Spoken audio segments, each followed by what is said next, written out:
Subbab F, latihan soal. Soal nomor 1.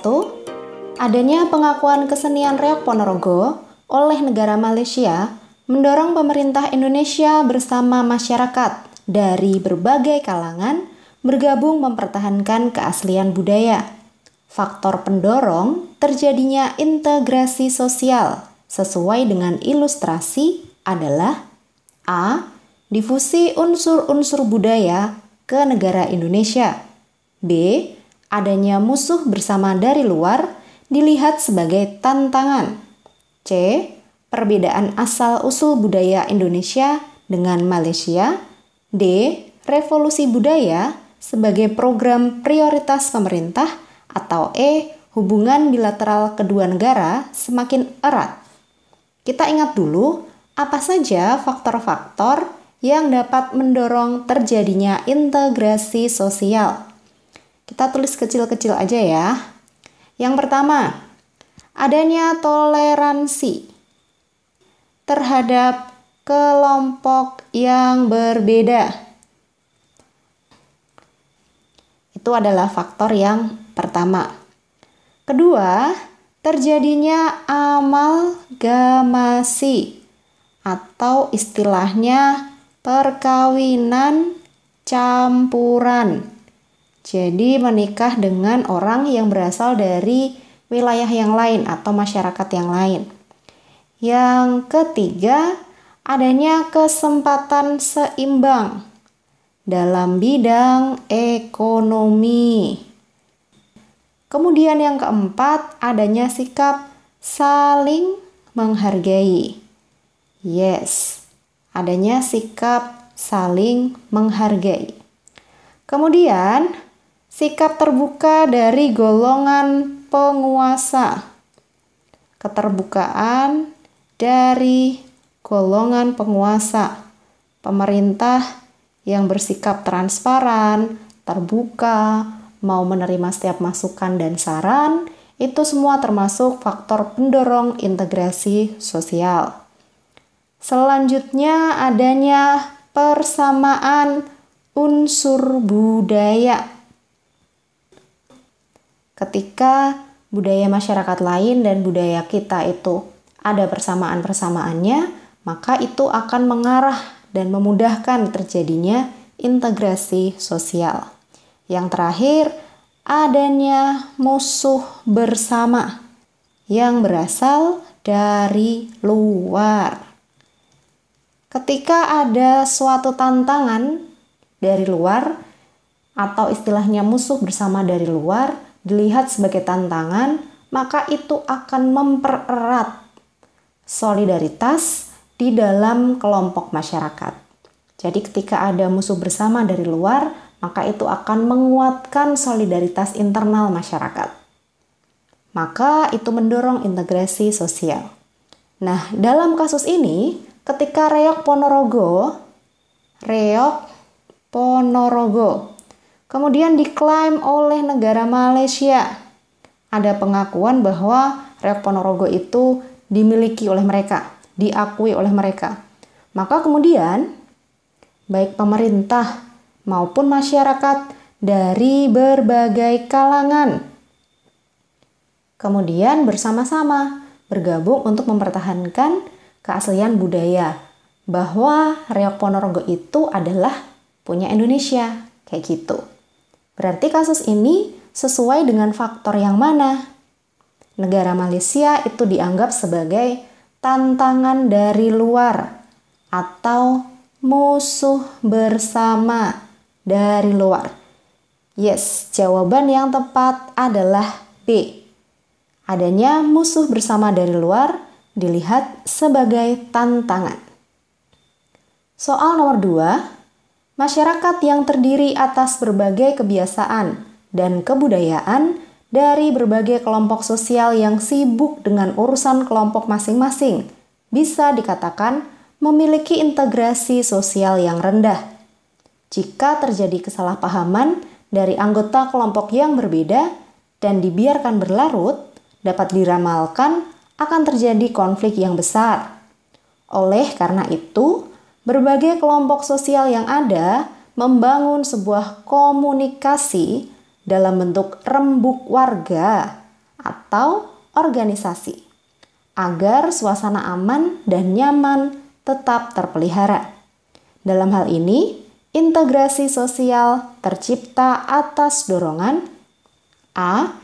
Kehidupan yang tentram, B. Kehidupan yang lebih maju, C. Antisipasi serangan pihak-pihak tertentu dari wilayah lain, D. Kemajemukan, atau E. Keadilan sosial.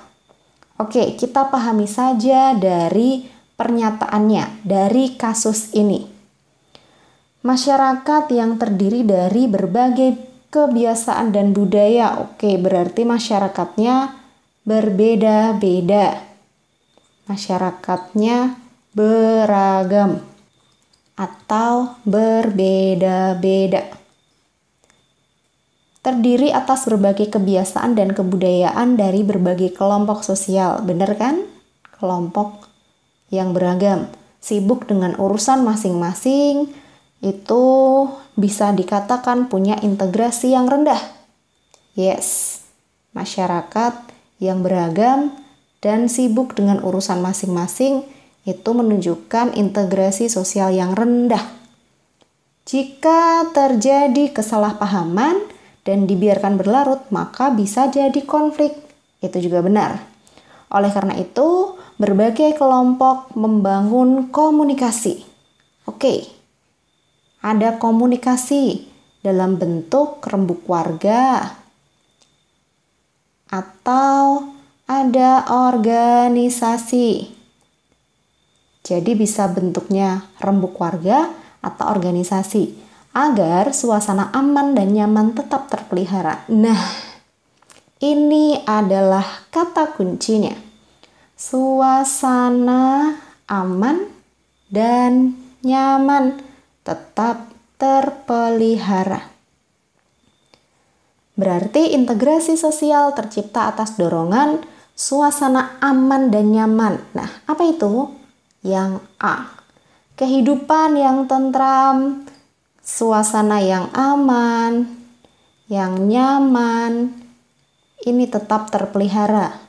Maka mendorong tercapainya integrasi sosial. Walaupun di awal dikatakan bahwa kelompok-kelompoknya itu berbeda dan beragam. Jadi walaupun masyarakatnya terdiri dari kelompok yang beragam, tetapi ketika ada forum komunikasinya sehingga suasana aman dan nyaman terpelihara, kehidupannya berjalan dengan tentram, maka akan mengarah pada tercapainya integrasi sosial. Ini yang penting. Oke, jadi jawabannya A ya. Soal nomor 3. Pemerintah Kabupaten Kutai Kartanegara mengeluarkan peraturan daerah atau Perda tentang pengelolaan sampah. Warga yang membuang sampah tidak pada tempatnya akan dikenakan denda 5 juta rupiah. Aturan seperti ini membuat masyarakat menjadi disiplin untuk menjaga kota yang bersih dan asri. Kondisi ini merupakan bentuk integrasi A. Koersif, B. Geografis, C. Fungsional, D. Budaya, atau E. Normatif. Kita ingat dulu bentuk integrasi sosial. Ada berapa? Yes, ada 3. Yang pertama adalah integrasi normatif, kedua integrasi fungsional, dan yang ketiga integrasi koersif. Integrasi normatif, apa itu? Integrasi yang dapat tercapai akibat adanya norma-norma yang berlaku di dalam masyarakat. Akibat adanya aturan yang berlaku di dalam masyarakat. Contohnya, masyarakat menjunjung semboyan Bhinneka Tunggal Ika. Walaupun berbeda-beda, tetapi tetap satu. Karena masyarakat mematuhi aturan itu dan masyarakat solid, nah maka integrasi yang terjadi adalah integrasi normatif. Yang kedua, integrasi fungsional, berarti integrasi sosial yang terjadi akibat adanya fungsi-fungsi di dalam masyarakat yang saling terkait dan saling membutuhkan. Hubungan yang secara fungsional saling membutuhkan. Unsur A, unsur B, unsur C di dalam masyarakat, mereka memiliki fungsi masing-masing. Dan ternyata fungsi-fungsi itu saling terkait dan saling membutuhkan. Misalnya, seorang guru itu membutuhkan kehadiran siswa. Ketika ada guru tetapi tidak ada siswa yang diajar, maka pembelajaran tidak bisa berjalan. Sebaliknya, kalau ada banyak siswa tetapi gurunya tidak ada, maka pembelajaran pun tidak bisa berjalan. Maka hubungan siswa dengan guru, integrasi yang terjadi di antara mereka merupakan integrasi fungsional. Yang ketiga, integrasi koersif. Koersif itu pasti artinya paksaan. Jadi integrasi koersif terjadi akibat adanya paksaan maupun kekuasaan yang dimiliki oleh penguasa. Yang namanya kekuasaan itu dimiliki oleh penguasa.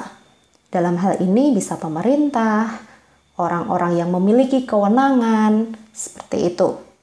Ketika pemerintah menetapkan suatu aturan dan itu membuat warganya menjadi lebih solid, maka itu termasuk integrasi yang koersif. Misalnya, di masa pandemi seperti ini, pemerintah menetapkan aturan 3M, 4M, atau 5M ya sekarang. Adanya aturan untuk menggunakan masker, menjaga jarak, mencuci tangan, dan lain sebagainya, itu membuat warga masyarakat menjadi lebih sadar untuk menghadapi situasi pandemi ini secara bersama-sama. Nah, itu berarti termasuk integrasi yang koersif. Kembali ke kasusnya, di sini pemerintah Kabupaten Kutai Kartanegara membuat perda tentang pengelolaan sampah. Apakah ini mengarah pada normatif atau koersif? Hanya dua jawaban itu ya, yang paling rasional.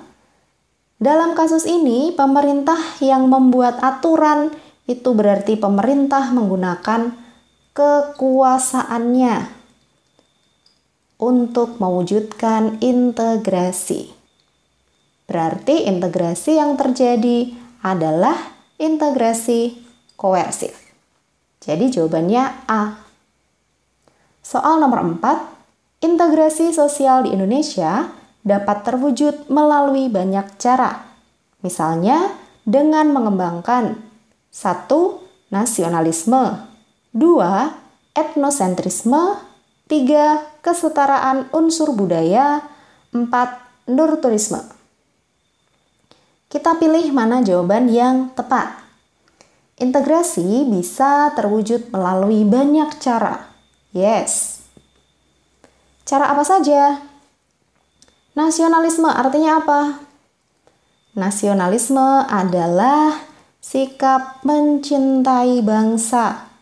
Bangsa itu berarti orang-orangnya, suku budayanya, dan lain sebagainya. Itu mencintai bangsa. Nomor 1, benar.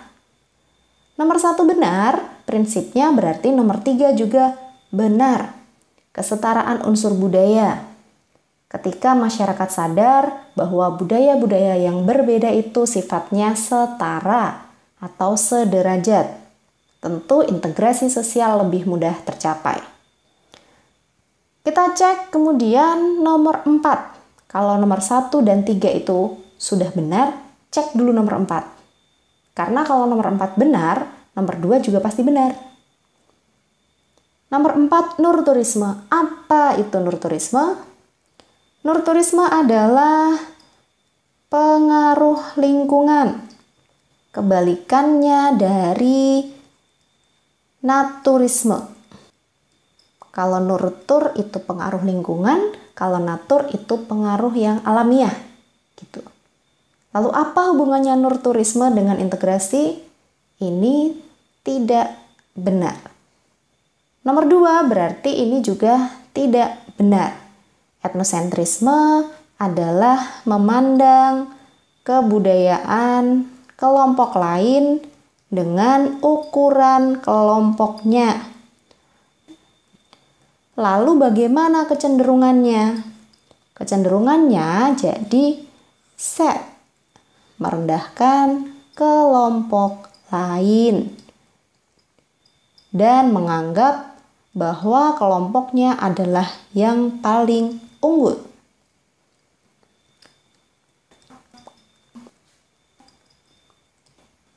Jawaban 1 dan 3 yang benar, pilihannya adalah B.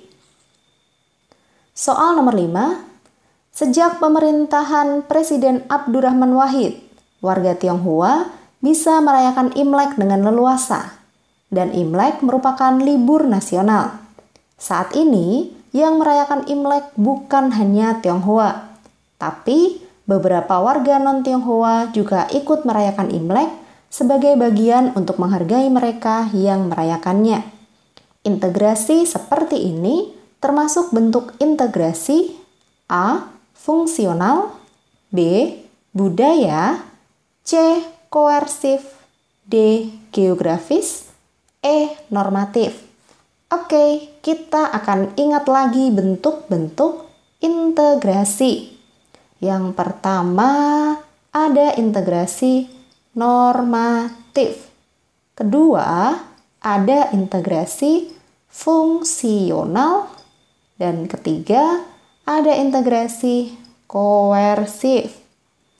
Integrasi normatif terjadi akibat adanya norma-norma yang berlaku di masyarakat. Aturan yang berlaku di masyarakat sehingga membuat masyarakat menjadi terintegrasi atau bersatu.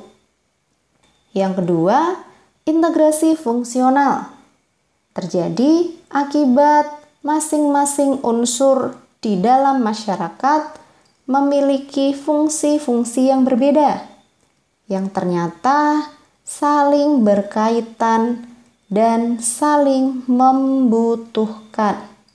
Maka masyarakat jadi terintegrasi atau bersatu. Dan yang ketiga adalah integrasi koersif. Terjadi akibat adanya atau dilaksanakannya kekuasaan maupun paksaan yang dimiliki oleh penguasa. Jadi setiap keputusan atau ketetapan yang dibuat oleh pemerintah itu termasuk integrasi yang koersif. Bisa dipahami ya? Berarti ketika Presiden Abdurrahman Wahid itu membuat suatu keputusan tentang Imlek. Imlek merupakan libur nasional. Ini menunjukkan adanya pengakuan terhadap orang-orang Tionghoa, terutama terhadap agamanya, yaitu Konghucu. Adanya pengakuan terhadap Konghucu, sehingga Imlek itu dijadikan sebagai libur nasional. Pengakuan terhadap Tionghoa, pengakuan terhadap Konghucu, itu semua merupakan keputusan dari Presiden Abdurrahman Wahid sebagai seorang penguasa. Berarti integrasi yang terjadi adalah integrasi koersif. Jadi jawabannya adalah